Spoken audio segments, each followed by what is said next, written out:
Tonight, cause for complaint. A whistleblower shares their concerns for a St. Thomas animal rescue. Plus, getting people off the street. You know what the answer to homelessness is? Housing. Progress in St. Thomas putting a roof over more heads. And international competition. As far away as Japan, New Zealand, Australia. Fanshawe Lake taken over by a rowing regatta.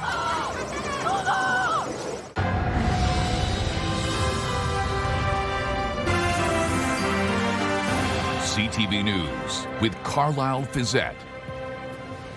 Good evening. Thanks for joining us. We begin tonight with an update to a story we brought you earlier this week. CTV News has obtained the document that likely triggered an investigation into a St. Thomas animal shelter, resulting in a $200,000 bill. With more on the story behind the complaint, here's Jerry Dewan. The report given to the Provincial Animal Welfare Service contains images of dozens of cats running loose inside the Saving Animals Lives Together facility.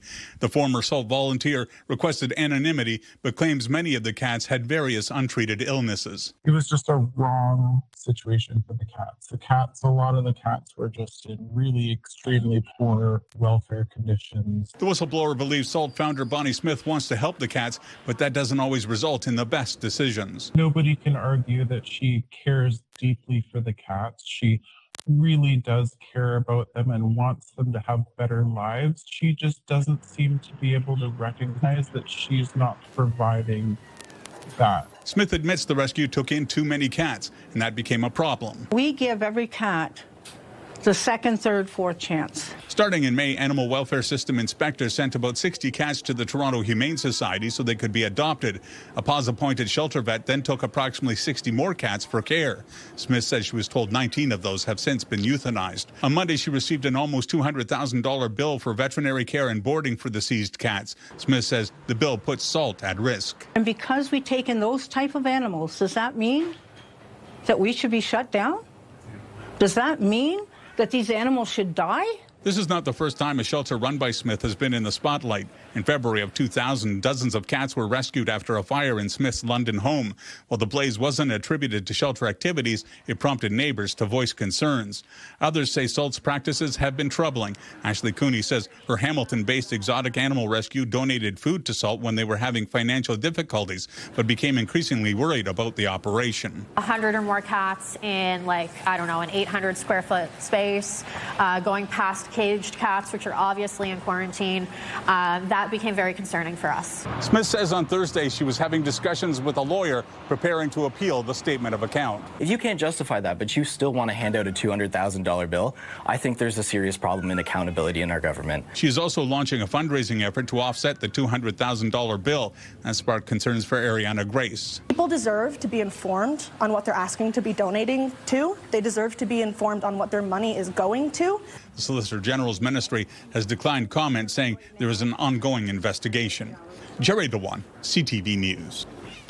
Municipal leaders in St. Thomas and Elgin County say they've reached a new milestone in their efforts to end homelessness. For the first time, they say more people are exiting homelessness than entering it. However, as Brian Bicknell reports, frontline workers say there's still more to do. 36-year-old Matt Howe says he was on the street for half his life until 3 months ago when he got placed into this St. Thomas supportive housing building. Happy to be there, but he admits it's been a big adjustment. It's a process because you gotta reintegrate and teach yourself how to be back into a housing situation when you've been on the street for a long time. According to St. Thomas Elgin Social Services, for the first time, the number of people moving out of homelessness and into housing is outpacing the number of people becoming homeless. Between January 1st and June 30th, 79 people moved from homelessness into housing, while 69 people became homeless. The Communities by Name list, which tracks those experiencing homelessness, has dropped to 86. That's down 34% from this time last year. You know what the answer to homelessness is? housing. Mayor Joe Preston attributes the success to working with community partners such as Indwell, a supportive housing provider, and the YWCA, which operates the Tiny Hope Project. You know what your list says, how many people you must house. Well, how are we doing at building that many housing units? Are we going to get it done?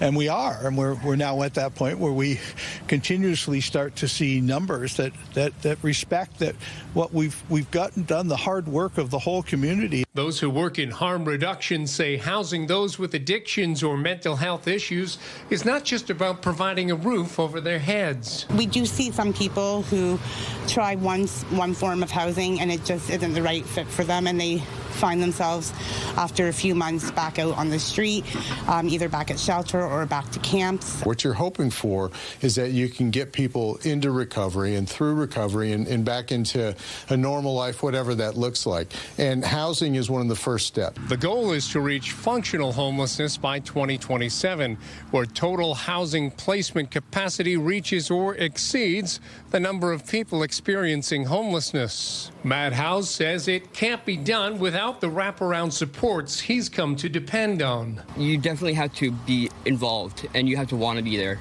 Brian Bicknell, CTV News, St. Thomas. Premier Doug Ford was in Guelph today unveiling a framework for what he calls Ontario's data centre playbook.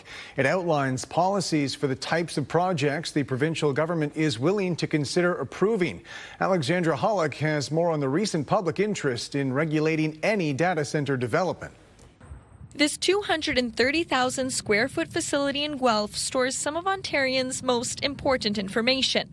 From driver's licenses to health cards to time served in the province's prison system, the data lives here, and the provincial government plans to keep it that way. We want to have sovereign data. We don't want to rely on President Trump getting his paws all over it. With the sound of computer servers whirring in the background, Premier Doug Ford unveiled his government's data center playbook Thursday.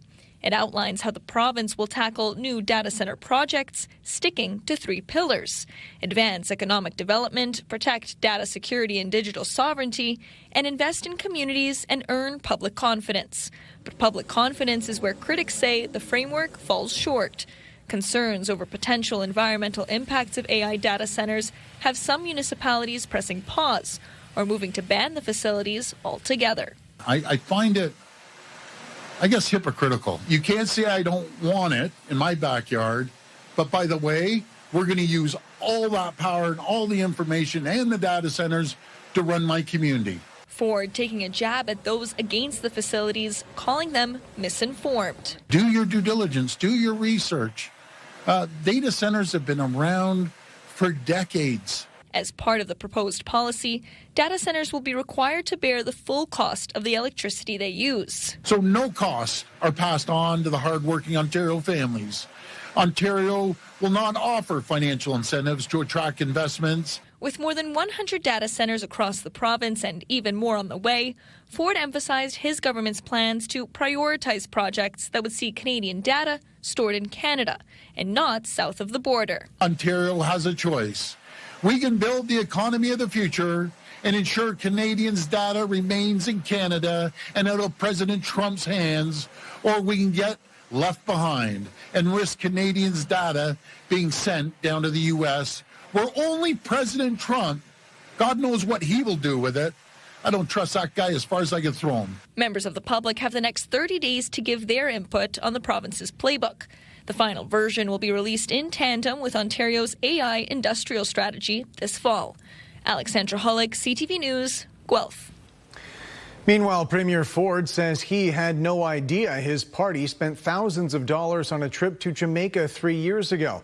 Whoever went on that trip was reportedly sent there to spy on Bonnie Crombie shortly after she became the Ontario Liberal leader. Mike Walker reports.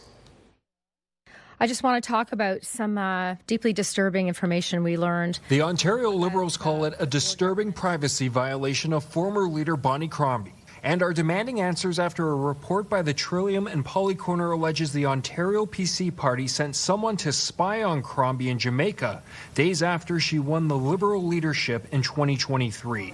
Who authorized this? Who approved this spending? Who was directing this operation? And what exactly were they looking for?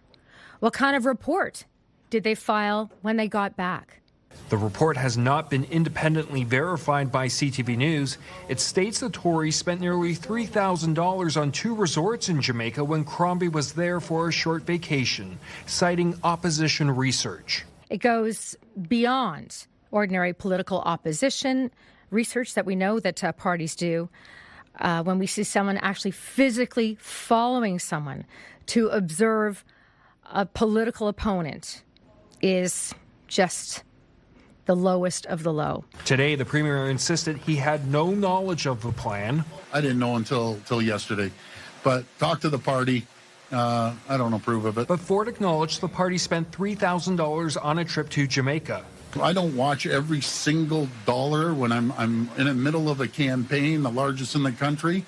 I rely on our team to make sure that they spend it appropriately. It was $3,000 of the party's money. Ontario political parties do receive a per-vote subsidy from taxpayer dollars. I wouldn't do it, but again, things happen.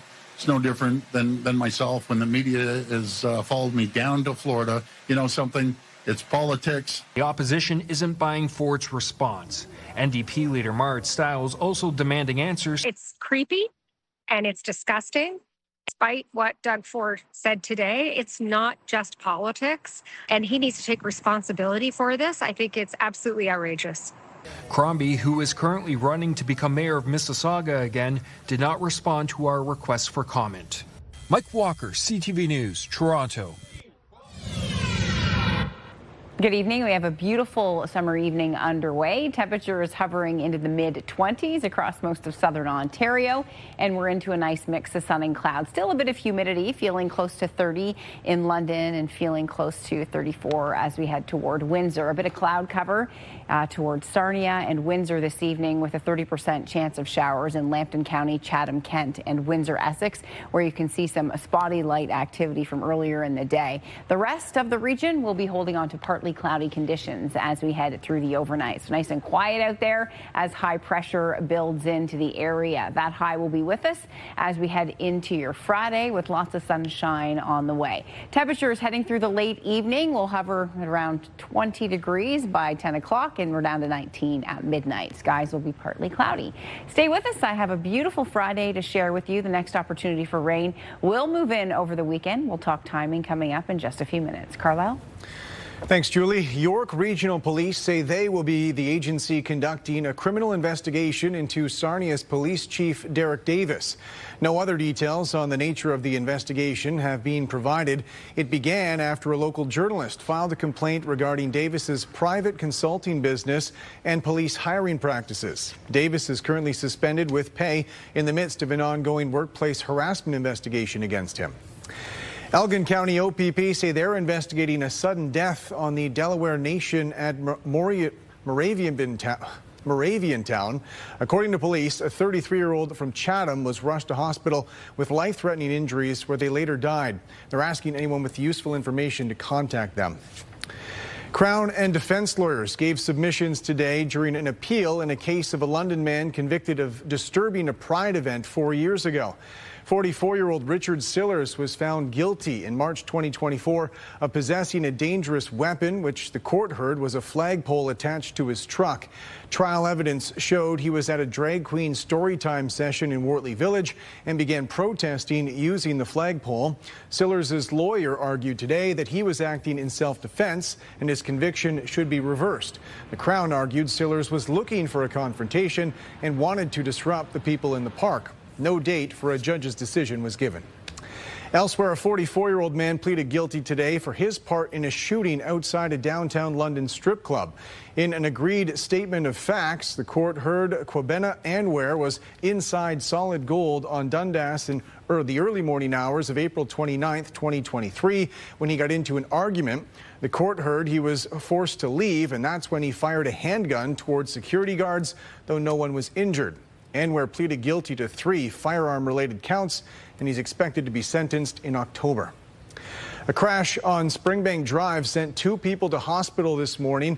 A sedan and SUV collided just east of Wonderland. Police had closed Springbank in both directions for their investigation, so crews could clear the scene. London police say the injuries suffered do not appear to be serious.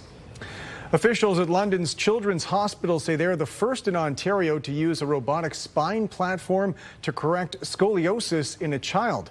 With more on the technological milestone improving surgeon precision, here's Rita Ismail. 14-year-old Paige Hillman was dealing with back pain that was getting in the way of her everyday life. I have scoliosis as well. I am in a lot of pain, and so as soon as I noticed it on her, I wanted to make sure that she gets treated for it so she's not in any pain, because I don't want her to feel like I do. Her doctors confirmed scoliosis, an abnormal curve of the spine, and recommended surgery using a new tool. Utilizing things such as a CAT scanner, which will come around the bed, three-dimensionalize the spine, and then we'll use navigation, sort of like a video game, to place screws in the spine. And this is sort of the next step forward. So the patient's laying prone, face down on our spine table here. For Paige, the robotic system was used to place some of the most challenging screws in her spine, a task that can take up to about 20 minutes manually, took roughly 3 minutes with the robot. There's a big learning curve anytime you adopt new technology, and we're still experiencing that with the robot for sure. Once the robot is up and running, our time to instruments, once we're actually doing that, is dramatically reduced. Even in this as our first case here, we saw that for sure. The spinal correction itself took less than 4 hours, and the result was significant. The biggest change we see immediately for patients like Paige is that they have a dramatic improvement in their self-image score, so how she perceives herself and how her friends and parents and other caregivers see and experience Paige, and she's been really happy with this. Paige says the biggest difference is simply being able to live without pain. Before the surgery, it was really hard to do lots of stuff. And then now, after the surgery, I can do lots of stuff without my back hurting. Her mother says the improvement is easy to see. It's great because she can do the normal everyday stuff that sometimes I can't do. So it's nice to be able to see that she'll be able to do that. Children's Hospital is now one of 3 LHSC sites using the Mazer platform. The robotic systems were funded through London Health Sciences Foundation. Rita Ismail, CTV News. Hundreds of world-class athletes are in London right now, coming from all over the globe, competing on Fanshawe Lake. With more on the World University Rowing Championships, here's Sean Irvin.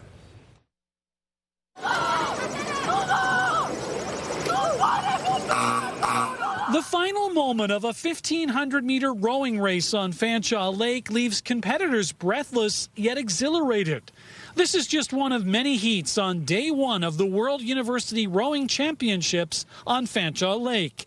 The event features participants from 20 countries around the world. As far away as Japan, New Zealand, Australia, all over Europe and North America. More than 30 competitors and their coaches are working hard to reach the next level. For many, the goal is to work their way towards an Olympic appearance. Competition is fierce, but cordial. It's such a welcoming community, the rowing community. So although when you get on the water, it's pretty intense, but off the water, it's amazing. Lots of friendships. Teams are competing in multiple rowing configurations. Tom Selby coaches the women's team for Great Britain. Arriving just 2 days ago, he's impressed by the venue set up in the other London. Well, actually, I didn't know it was a man-made lake, just because of how scenic it is. And the fact that the weather has been behaving has made it even more picturesque. It's a very nice course and a nice venue. The course itself is really nice and it's pretty spacious. The warm-up area, the cool-down area, all of it's really well. And I think this can turn into a great international rowing stage. All 3 levels of government contributed to make the $1 million upgrades happen by 2022. COVID pushed the event date ahead 4 years. So we almost can't believe that it's here, but it is here, and we're so excited that it is here, and we're trying to do the best job that we can with it. Semi-finals take place on Friday, with the finals held on Saturday. The public is welcome to attend free of charge. In London, Sean Irvin, CTV News. A new 25-foot sculpture has been unveiled in St. Thomas. Imagination Station was created with the intention to make people happy. That's so much of what my art is about. I love to be the reason someone smiles, and I think that's really important in today's day and age. The sculpture was installed at the gateway to the city's new industrial park, Yarmouth Yards. Its creator says they wanted to draw on St. Thomas's identity as Canada's railway city. I grew up around the corner my whole life, so it was really cool to be asked to create a piece here. A little bit more about the piece is the circle is meant to represent the past connecting with the future and all that fun stuff. Today is Miracle Treat Day at Dairy Queen locations across the country. And for more, we're joined live by Lauren Stallone. Lauren, over to you. Thanks so much, Carlyle. It's such a beautiful night to come out and get some ice cream, and it's all for a good cause. To tell us more about it, I'm joined by Becky Malacaria with Children's Health Foundation and the O'Connell family. Now, Becky, tell us a little bit about why days like this are so important. Well, we at Children's Health Foundation support 95% of the life-saving equipment and programming needed at Children's Hospital, and we rely on the generosity of the community and days like this to make that happen. And the proceeds today, you have to buy a Blizzard, and where does that money go towards? Yes, a Blizzard, any size, a Blizzard, 100% of the proceeds come back to Children's Health Foundation today. We'll be purchasing things like, excuse me, an x-ray machine, portable ultrasound machines, some surgical equipment. We've got dog therapy, clown therapy, we have art therapy, and of course Child Life that help with medical play to explain some of the situations that children are going to be going into and surgeries and procedures that they'll be undergoing. Great, thank you so much. And Kayla, I know that your family has found the impact of days like this firsthand, specifically your son Hudson. Can you tell us a little bit about his story? Yeah, so in October 2024, we had brought him into Emerge because we had found a lump on his belly and were concerned about it. Upon entering Emerge, it was like a whirlwind. At that time, we were told it's likely a tumor on his left kidney and that obviously it needed to be removed. He was only 15 months at that time. Wow. So you can imagine hearing the words cancer at such a young age. You just never imagine it. From there, we went up to floor 6 and were just embraced by so many amazing oncology nurses and the team, and met with a surgeon, Dr. Buder, and ultimately he had surgery there at Children's Hospital and then recovered. And from there, we heard some really amazing news that he did not need chemotherapy for follow-up, so they removed his port, and now we just have follow-up with oncology, the oncology team every 3 months, so getting an ultrasound and then getting blood work as well. Okay, well, thank you so much for being here and sharing your story. We're going to try some ice cream now. Can you hold my mic for me? Okay, let's do it. We got some Blizzards coming in. Not trying to make everyone at the newsroom jealous, just my director, Dwayne. Dwayne, watch this. Come and get your Blizzard. All right, ready? Oh, this one's yours. This is the biscuit. Oh, okay, let's switch. There we go. Ready? Cheers. Cheers. I have my theory that you're very much trying to make us jealous, amazing. Lauren. Thanks so much. Coming up, breaking ground in Saskatchewan, a new mine which could power Canada's nuclear energy future.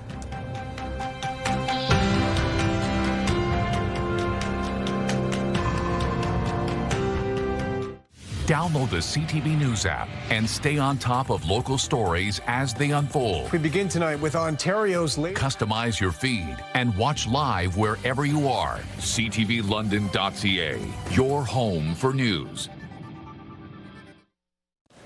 Welcome back. Construction is now underway on what could become one of the world's largest uranium mines in northern Saskatchewan. As Alison Bamford reports, if the goal is a zero-emissions future, nuclear power could play a big part.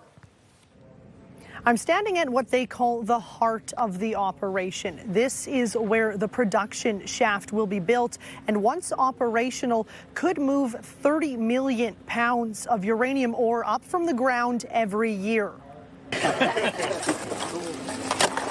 And it's where NextGen Energy officially broke ground on its Rook 1 project today. Officials calling it a major step in bringing what could be one of the world's largest uranium mines online, helping secure a clean, low-cost fuel source for nuclear energy.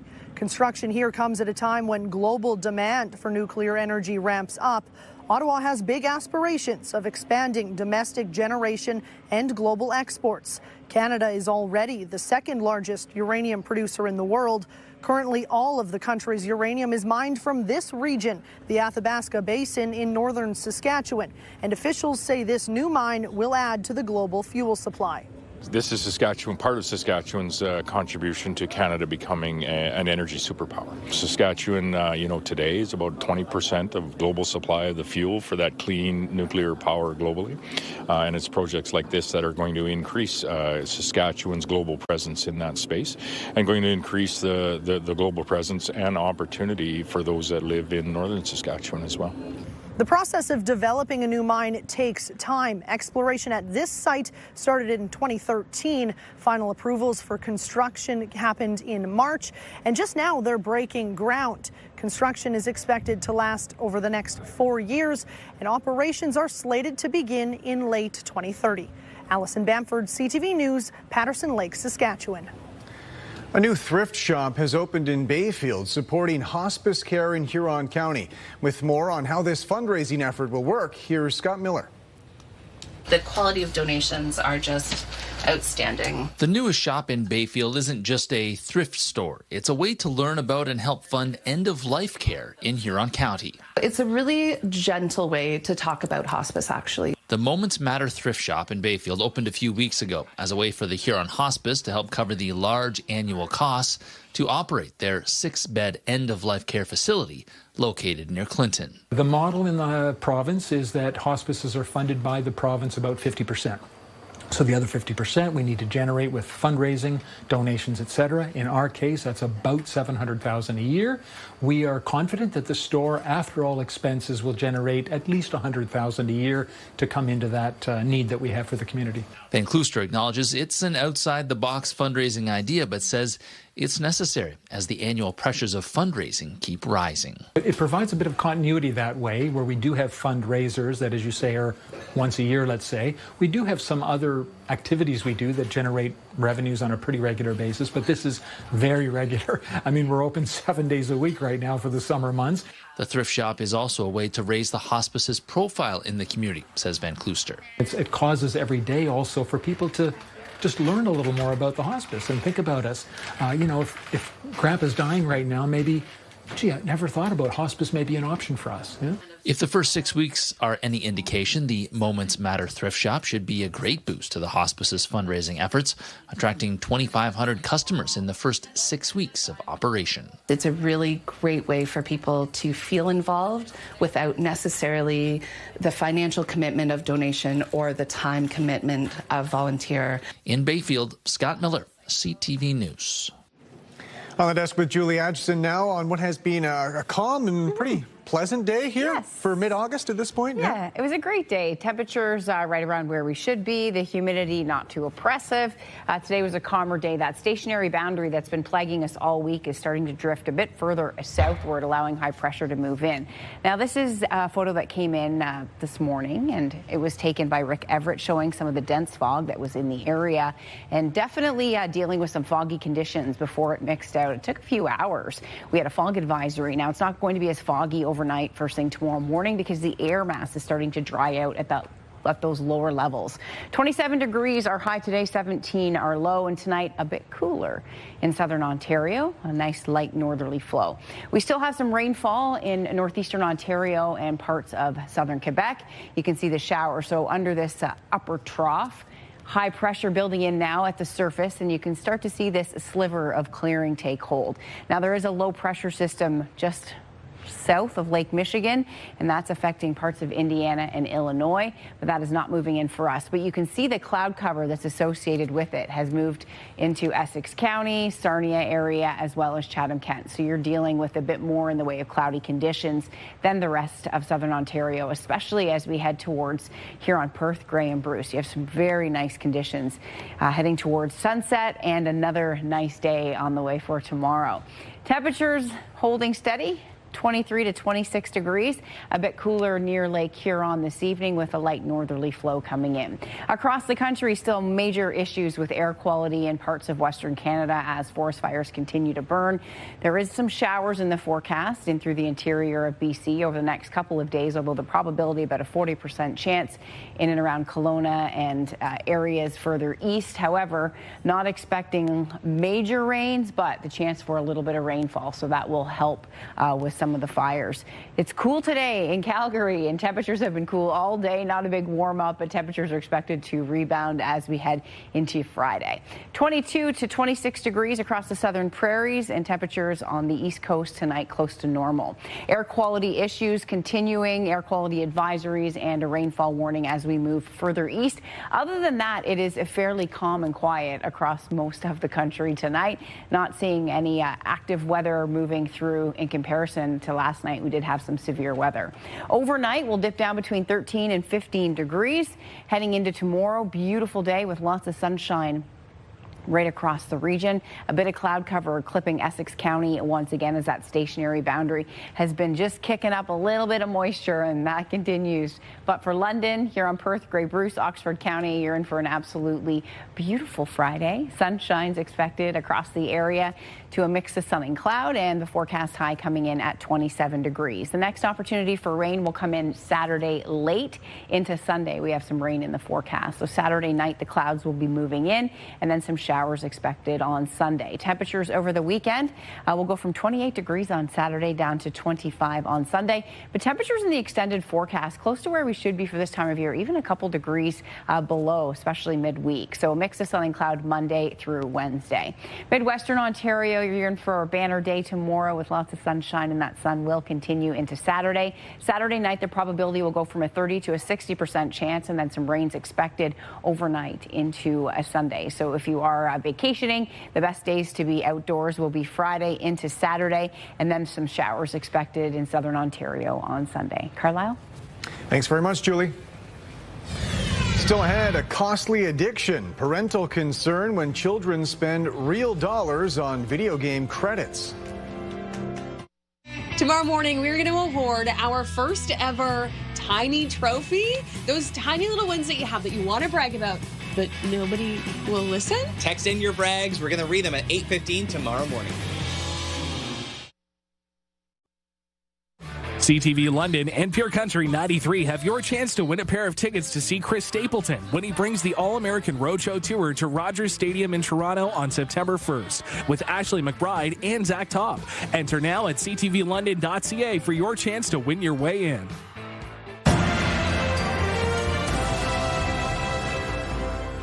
An Ontario cabinet minister is asking the federal government to ban artificial intelligence tools which can be used to impersonate real people. Stephen Crawford is the provincial public and business service delivery minister. He sent an open letter to his counterpart in Ottawa stating in part, "We are urging the federal government to enact an all-out ban on AI deepfakes and impersonations, which can lead to significant harms for vulnerable populations, including children and seniors." The federal government is currently gathering feedback on AI transparency, which could require labeling on all AI-generated content. A Toronto family are sharing their concerns about Walmart's gift card policy after their child was able to buy $2,000 worth of video game gift cards with cash. As Pat Foran reports, that cash was supposed to be the family's emergency fund. Roblox is an online platform where users play games, hang out with friends, and build their own virtual worlds. The game is free to play, but users can buy avatar items, tools, and clothing within the gaming universe. He loves playing Roblox games. Hong Jin and Jason Kim of Toronto say their 11-year-old son plays the video game. Recently, he was going to his grandmother's, and he took an envelope full of cash the family had saved for emergencies. He took the whole envelope, which is more than $2,000, close to $3,000 in cash. His grandmother took the boy to Walmart to look at toys. He slipped away briefly, went to a cashier, and made two $1,000 purchases of Roblox gaming cards. The family only found out when they noticed the cash was missing. Couldn't believe that my small kid could spend $2,000 at Walmart. The family returned to Walmart with the cards and receipts, but were told it was final sale, no refunds allowed. How can a little kid can purchase $2,000 in cash and no one,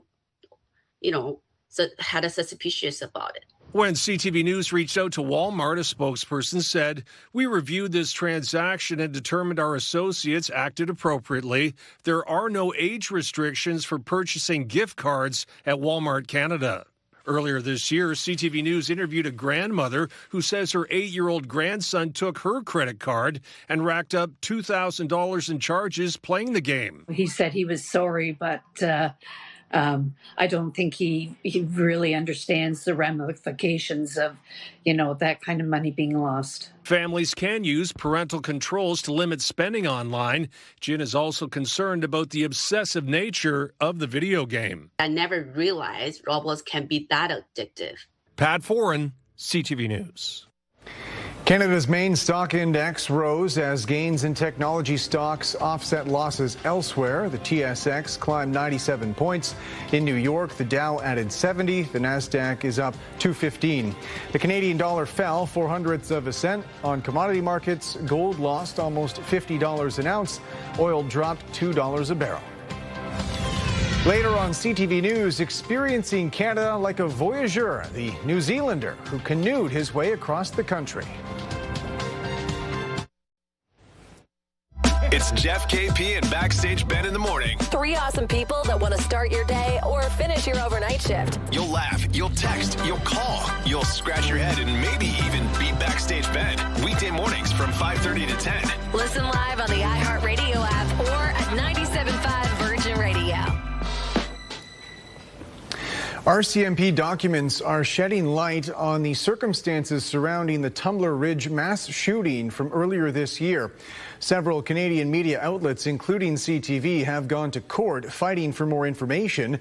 The documents provide details on the initial police confusion about the number of suspects because the shooter had used various names before and after identifying as a woman. The FBI had also contacted the Canadian investigators to alert them about the shooter's 2 ChatGPT accounts. A production order was sent to OpenAI, ordering the company to hand over communication and subscriber information to RCMP. Since the shooting, OpenAI officials have apologized for failing to alert police to the shooter's concerning activity. New research on e-bike and e-scooter safety is shedding light on the possible hazards they pose.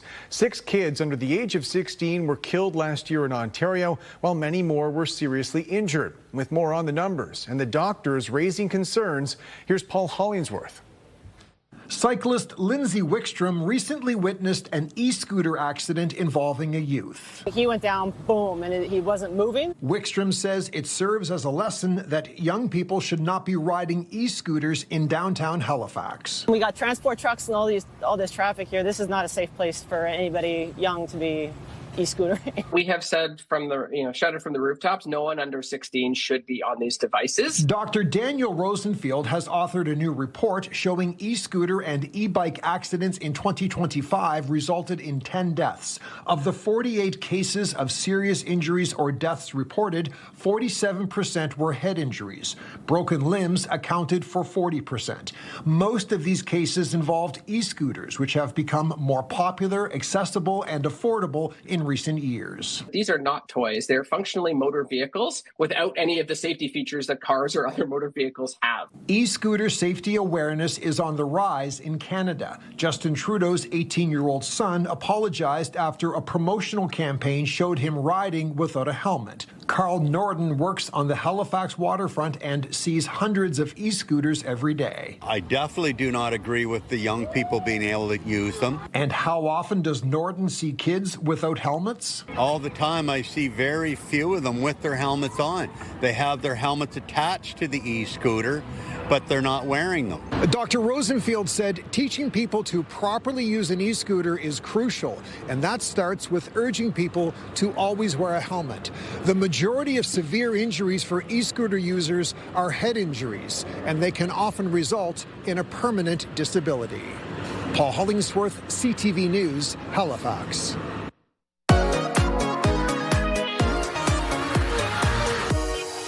It's time for your London list, a rundown of events happening in and around the area this weekend. We're joined by Weaver from Afternoons on Pure Country. It is Miracle Treat Day, and this is an exciting day for you. I know you love this day. I absolutely love it. DQ Miracle Treat Day. What's not to love? You get to eat blizzards and support the kids in your community. And today, the blizzards, the money, it's staying local. It's going to Children's Hospital, part of London Health Sciences Center. I'm already at 3 blizzards, Julie. I love, my favorite one is Score. What's your favorite? Oh, I like all of them mixed into a big pot. Oh, okay. So just like a whole treat I don't blizzard. differentiate. I just eat blizzards. All right. As we roll through the weekend, we're full on ice cream. What's happening? Well, you can also check out this weekend the 5th annual Inked Circus Tattoo Expo up at the Western Fair District. I don't know about you, but I've got tattoos, so I'm looking to check it out. I don't have any. Maybe I need to go and get some inspo. Oh, you're going to get one on site? That's a little more brave than I'd be willing to be, but hey, the possibility's probably there. All right. Palooza is going on at the Plunkett Estate. I don't know who loves this event more, me or my dogs. It's the best. Up at the Plunkett Estate, they've got the big pond in the back and all these fenced-off areas so the dogs can run off leash, they can play. This year, there's 140 vendors. 40-plus rescue societies will be there. It's got everything you need as a dog lover. All right. So we've got tattoos, we've got dogs, and we also have first responders. They're going to be at East Park. Yeah, my buddy Justin from East Park was telling us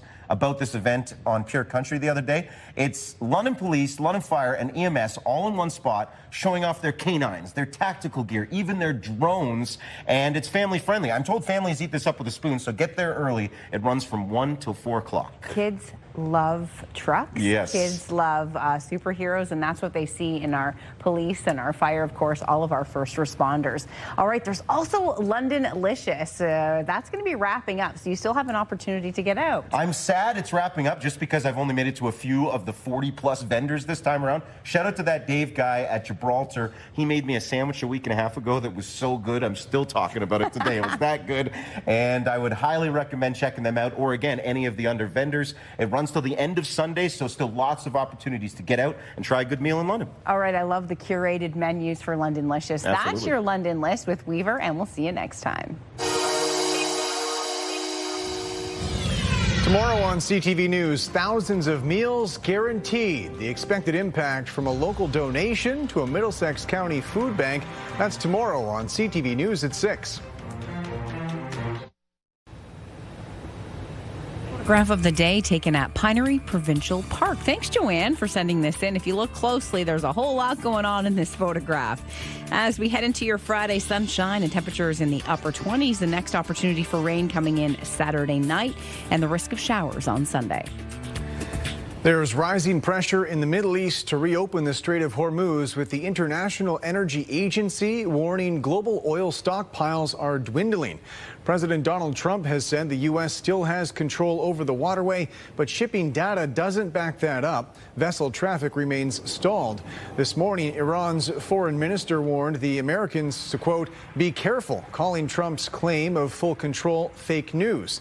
The Iranians say they won't reopen the strait fully until the Americans meet their demands to lift the naval blockade around Iranian ports and withdraw their military forces from the region. Last-ditch search and rescue efforts are underway in Colombia following Monday's deadly earthquake. At least 265 people have been killed, while 500 others remain missing.